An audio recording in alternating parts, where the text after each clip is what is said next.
Well, I'm sure these Roundup-ready soybeans are ready to harvest today. They're probably about, I'm going to say about 11.5% moisture, so they're perfect for harvest. First heard about Roundup-ready soybeans in a farm magazine about 8 years ago, and it seemed like a neat innovation. The soybean has a protein genetically inserted into the plant, and its resistance of Roundup. The Roundup is sprayed on the plants. There's some definite advantages. If you look at my field here, you don't see weeds. So let's go back to the creation of GMOs. According to Monsanto's site, Roundup-ready soybeans, introduced in 1996, were the first bioengineered crop to be approved in the United States. Farmers using these seeds belong to the American Soybean Association, whose address is on Monsanto's site. John Hoffman is its vice president and an ardent biotechnology advocate. In the spring, I will go out and spray one pass of Roundup to burn down the weeds that are growing in the early spring. And about 6 or 7 weeks later, I'll spray a second pass of Roundup, and that controls the weeds for the year. Before we had Roundup technology, this field would have had weeds. We would have had to walk through and pull the excess weeds by hand. It was labor intensive. So the Roundup Ready system saves me time and it saves me money. It seems Monsanto's new wonder has what it takes to entice farmers. But how does it work? How can the soybean plants survive being sprayed with Roundup? This is a soybean cell. The core of this cell contains its DNA, in which the bean's genetic structure is encoded. In order to create its GMOs, Monsanto breaks the species barrier using a Roundup-resistant gene harvested from a bacterium. This gene is placed on microscopic particles of gold, which are fired into the soybean cells with a gene gun. The gene penetrates the DNA and creates a protein, making the plant resistant to Roundup. When the herbicide is sprayed on the crop, it kills all the weeds, leaving the soybean plants intact. One must admit that the process is an incredible technological feat. But these soybeans engineered to withstand such a powerful herbicide are destined for our dinner plates. They must have been thoroughly tested before being put on the market. What we do know is that the genes that are being introduced currently, to date, using biotechnology, produce proteins that are very similar to proteins that we've consumed for many centuries. That's the FDA's official position on the matter, which was toppled by Jeffrey Smith, author of several books on GMOs. Michael Hansen, scientific expert for the Consumers Union of the United States. And writer Jeremy Rifkin, who was the first to denounce the principle of substantial equivalence. The reason why GM crops are here is based on a deception that occurred in the FDA. They said that these foods are not different. They use the word substantially equivalent. They use the word not meaningfully or uniformly different. And what that turned into was a terminology called generally recognized as safe, or GRAS. Typically, if something is to be considered generally recognized as safe, it needs lots of peer-reviewed published studies and an overwhelming consensus among the scientific community. With GM crops, they had neither. What FDA was saying was if you introduce a gene into a plant, that gene is DNA, and we've consumed DNA. We have a long history of consuming DNA, and we can establish that that is GRAS. Internal FDA's files, which have been declassified now, there were many in-house critics, among the scientists of the FDA, about the proposed policy. I have, for instance, a memorandum sent to you by Linda Carl. Right.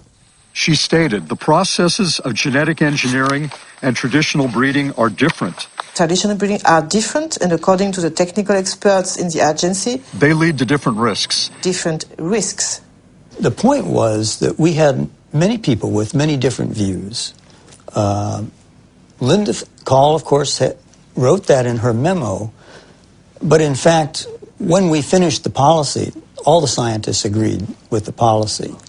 Now, FDA, of course, looked at the use of genetic engineering and has no information that simply the use of the techniques creates products that differ in safety or quality.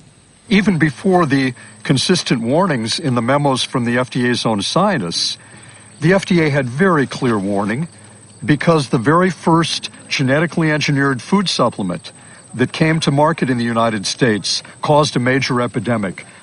Do you remember what happened in '89 with L-tryptophan? Do you remember? Yes. It was a bioengineered amino acid. We know very well what's amino acid and... Right. That killed dozens of people and made hundreds and hundreds sick. It caused an epidemic of an unusual disease called EMS. Right. And how many people died? Right, but we have many... 37, and more than 1,000 people disabled. You remember? I do and remember. You said, according to FDA administrative record, we do not yet know the cause of EMS, nor can we rule out the engineering of the organism. Did you say that? What I read? Yes. Amazing. James Mariansky can't rule out the possibility that it's the genetic manipulation itself that triggers unexpected side effects. But he did nothing. Have any independent scientists investigated this question, which is crucial for consumers? Arpad Pustai, world-renowned scientist, lost his job when he warned about GE Foods. 1998.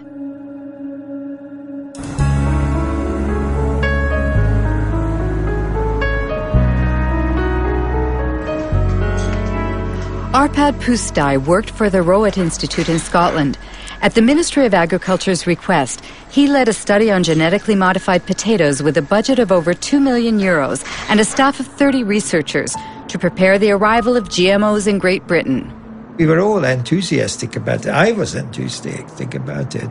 The ministry thought that if we did this study, looking at all aspects, then it would be an endorsement of GM. And when they introduce it, they would say that the foremost laboratory in Europe, nutritional laboratory, had looked at them and they found them all right. Arpad Pustai specializes in lectins. These proteins function as an insecticide protecting plants against aphids. Rowett scientists had created potatoes that were resistant to aphids and into which they introduced a snowdrop gene, which produces the lectin in question. Beforehand, they verified that in their naturally occurring state, lectins themselves do not pose a health risk. The genetically modified potatoes were tested on rats. It had twofold effects. First, it started to increase a proliferative response in the gut. And that you don't like because this is possibly, I'm not saying that it is cancerous, but what it does, it can have an adjuvant effect on any chemically induced tumor. You have to understand how cells become cancerous. In the beginning, all cells are benign, and then at a certain point, modifications take place in the cells that make them unstable from a genetic point of view. This is the first malfunction that we observed with Roundup. It is for that reason that we consider that Roundup provokes the first stages that lead to cancer. We're careful not to say it provokes cancer, because we won't see the cancers develop for 30 or 40 years. The other thing is the immune system was certainly got into high gear. And that was, we don't know whether it's good or bad, but it certainly did recognize the GM potatoes as alien. And we were convinced that this insertion is causing the problem and not the transgene. As I said, the transgene, when we did it in isolation, even at 800-fold concentration didn't do any harm. It was a very important point because the American FDA is going on by about a neutral technology. And what we did say and what we did publish was actually corroborated, confirmed that it was not the transgene which was the problem, but it was the technology.